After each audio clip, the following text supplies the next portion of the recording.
Bom dia, hoje sexta-feira, 3 de julho. Estamos dando início a mais uma reunião matinal, a última aí da semana que se iniciou nesse segundo semestre aí do ano de 2015. Ainda não chegamos no fundo do poço, ainda está um pouquinho longe, mas já a gente chega, né? Produção industrial em queda, inflação em alta, alta também, né, da taxa Selic, quem sabe aí nas próximas reuniões, na próxima ou no máximo na outra, esse Banco Central para de elevar juros por conta da atividade que vem demonstrando fraqueza interessante. Para falar sobre essa parte, a agenda doméstica, internacional, que hoje é feriado nos Estados Unidos, Independence Day, foi antecipado, que é amanhã para hoje, volume e liquidez fraco aí nos mercados, principalmente aqui na nossa bolsa, que já vem operando na casa de 5 bilhões de reais, operando um volume baixo. Mas para falar sobre tudo isso, nessa parte de macroeconomia doméstica e internacional, eu convido aqui o Gustavo Cruz. Gustavo, bom dia. Bom dia, Celso. Além da parte do feriado dos Estados Unidos, hoje a gente tem uma agenda bem fraca aqui doméstica.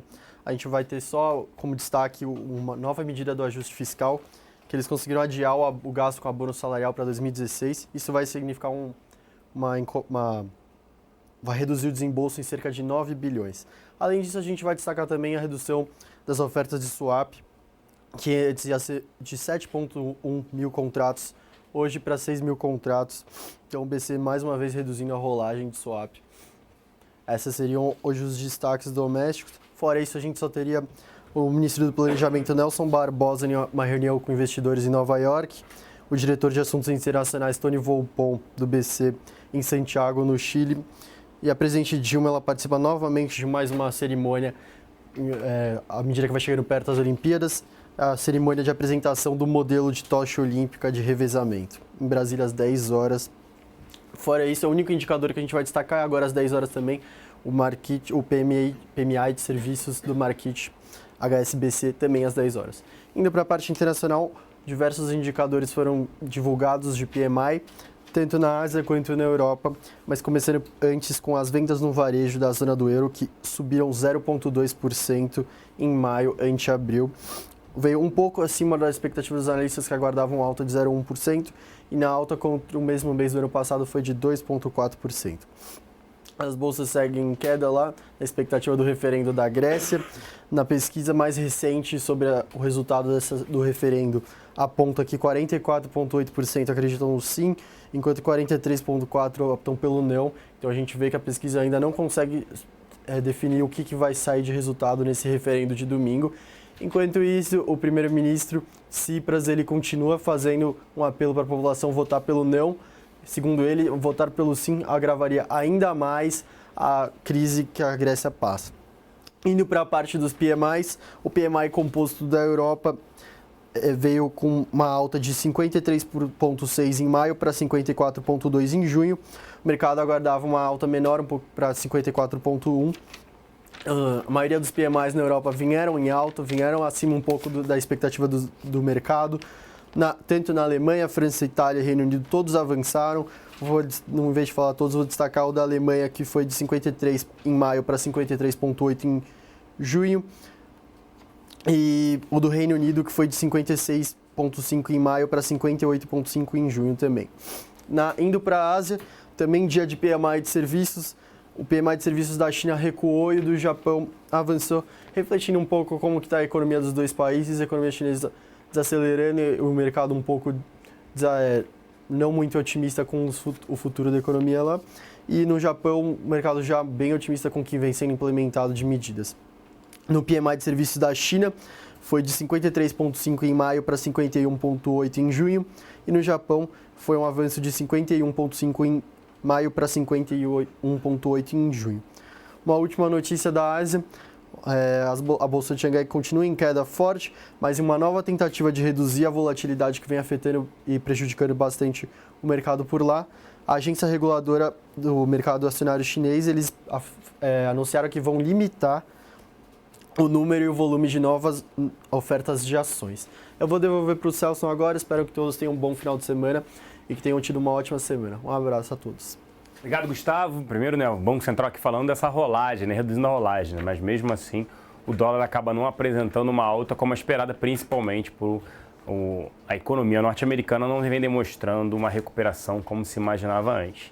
E o primeiro-ministro lá, né, o ministro das Finanças, o primeiro-ministro da Grécia provavelmente vai ter que partir, como ele mesmo fala, né? Porque se o plebiscito for a favor do sim, da austeridade, ele falou que sairia do governo. Quem viver verá, plebiscito no domingo. O fluxo aqui na casa ontem, um fluxo bem grande de locais na venda, 51 milhões de reais ontem. Destaque na compra para Vale 5, Banco do Brasil, Dufry, DAGB 33, CPFE e Vivo. Já na venda, destaque para Petro 4, Ambev, Cielo, Iguatemi e GGBR 4. Nas duas pontas, Itaú, Ultrapar e Suzano. Os estrangeiros foram net compradores em 22 milhões de reais, com destaque na compra para Ambev, CCR, Cosan Limited, né, CZLT 33, Cielo e TIM. Na venda, destaque para Brasil Foods, Copel, DAGB 33, a Dufry, Vivo e Ultrapar. Nas duas pontas, Embraer e Petro 3. Destaque de Small Caps, Iguatemi, Múltiplos, Rumo e Equatorial. Agora, para falar sobre oportunidade de investimento, como é que abriu os futuros e também o dólar aqui, eu convido Danilo Zanini. Bom dia, Danilo. Bom dia, Celso. Bom dia, XP. Bom, Celso, com essa oferta aí menor do Banco Central em relação ao dólar, o dólar apresenta uma valorização no início dessa manhã, subindo aproximadamente 0,7% a 0,8%. No início dessa sexta-feira.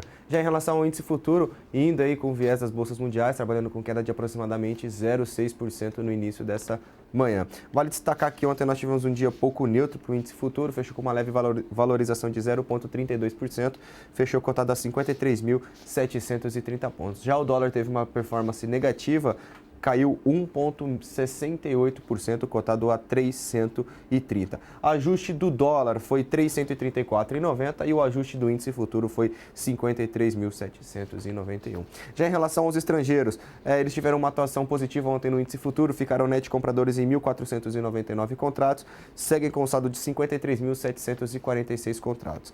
Mais um dia aí dos estrangeiros se desfazendo da posição em dólares.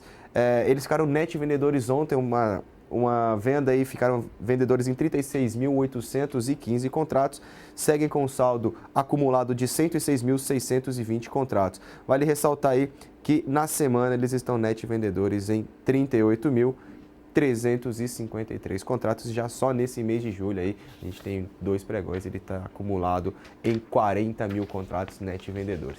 Gostaria de desejar a todos uma excelente sexta-feira e só para finalizar, pessoal, um recadinho rápido.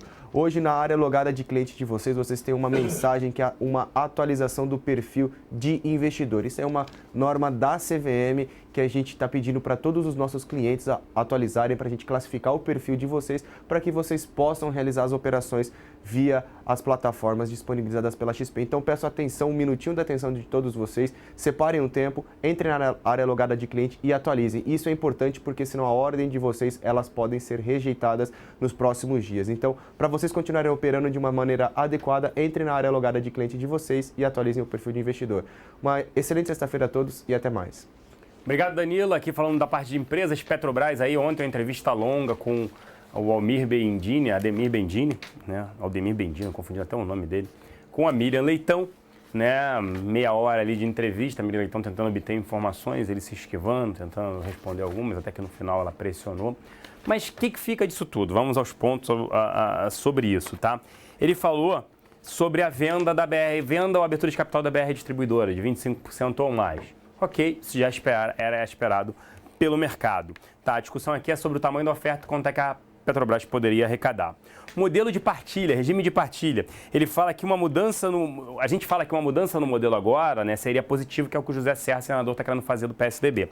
Já a Dilma é contra. E aí ele falou uma frase interessante aqui. No momento de fragilidade da companhia, não é adequado mudar a legislação. Por quê? Isso seria melhor. E ele não acredita numa nova licitação do pré-sal. Então, assim, por ele, não muda esse modelo de partilha agora, o que é ruim para a companhia, ponto negativo. Sobre paridade, ela insistiu bastante e ele só afirmou o seguinte, irá seguir o modelo. Mas qual é o modelo? Que modelo? Quando é que vai ser ajustado o preço? 3 meses, 4 meses, semestre, anual? Os rumores que seria anual. Anual esquece, quer dizer, você vai olhar para julho do ano que vem, se tiver que ajustar a gasolina em 30%, que impacta o IPCA em 1,15%, ele vai ajustar? Esquece, o governo vai dizer, não faça isso. ajusta aí 10%, pô, não vamos. Interferência governamental na companhia. Teria que ser uma coisa a cada trimestre, no máximo, para poder ter essa paridade internacional. Senão, fica muito complicado. A empresa toma prejuízo durante um ano. Aí, na hora de reajustar, será que a gente vai ter que reajustar? Aí o preço volta? Não vamos ajustar, não. Então, assim, cenário da gente segue cético com o ativo, permanece ali na nossa carteira short. Vale destaque para os ativos que o fundo, né, de pensão dos funcionários da Petrobras, o fundo Petros, né, ele pode desinvestir. E aí destaque para Brasil Foods, que ela tem 12,5%, Itaúsa, ITSA3, ela tem 15,05%, é bem grande, não tem liquidez para esse ativo. TOTUS, ela tem 9,30%, Paranapanema, 11,80%, Login, 12,8%, Fragile, ela possui 8,5%, BR Pharma 10%, Indústrias Home 10,2%.